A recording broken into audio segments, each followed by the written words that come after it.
नमस्कार, बहुत स्वागत आपका। मैं हूं आपके साथ मनु सक्सेना और आपने देखना शुरू कर दिया है मनु की मास्टर क्लास।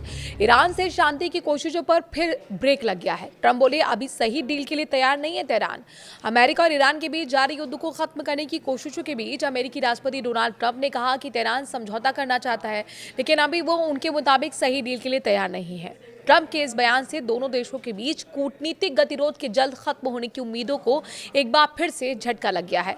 ट्रंप का यह बयान ऐसे समय में आया जब वॉशिंगटन तेहरान पर आर्थिक दबाव बढ़ाने की तैयारी कर रहा है और नई पाबंदियां लगाना चाहता है। तो वहीं ईरान के राष्ट्रपति मसूद पेजेश्कियान ने युद्ध खत्म करने की बात कही है। उनका कहना है कि ईरान अब भी अपनी ताकत और शर्तों पर युद्ध को खत्म करना चाहता है। पेजेश्कियान ने दावा किया कि दुनिया ने ईरान की जीत को स्वीकार किया है और अमेरिका पर ईरान के स्कूलों, अस्पतालों, बुनियादी ढांचे पर हमले का आरोप लगाया है। इसका साफ साफ अर्थ है दोनों पक्ष युद्ध खत्म करने की बात तो कर रहे हैं, लेकिन समझौते की शर्तों को उनको लेकर बीच में एक बड़ा अंतर बना हुआ है। अमेरिका और ईरान के बीच सीज फायर के बाद एक समझौते की दिशा में बातचीत हुई थी। इसके लिए 60 दिन की समय सीमा भी दी गई थी, लेकिन ये समय सीमा पूरी होने के बाद भी कोई स्थायी समाधान नहीं निकल सका।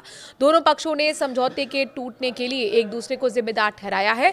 ईरान की प्रमुख मांगों में अमेरिका नाकेबंदी हटाना, अमेरिकी सैनिकों की वापसी और युद्ध से हुए नुकसान की भरपाई शामिल है। तो वहीं ट्रंप प्रशासन ईरान से परमाणु कार्यक्रम और अन्य रणनीतिक मुद्दों पर बड़ी रियायतें चाहता है। अमेरिका का आर्थिक दबाव बढ़ाने का प्लान। अमेरिका अब नए सैन्य कार्रवाई के साथ साथ आर्थिक दबाव बढ़ाने की रणनीति पर आगे बढ़ रहा है।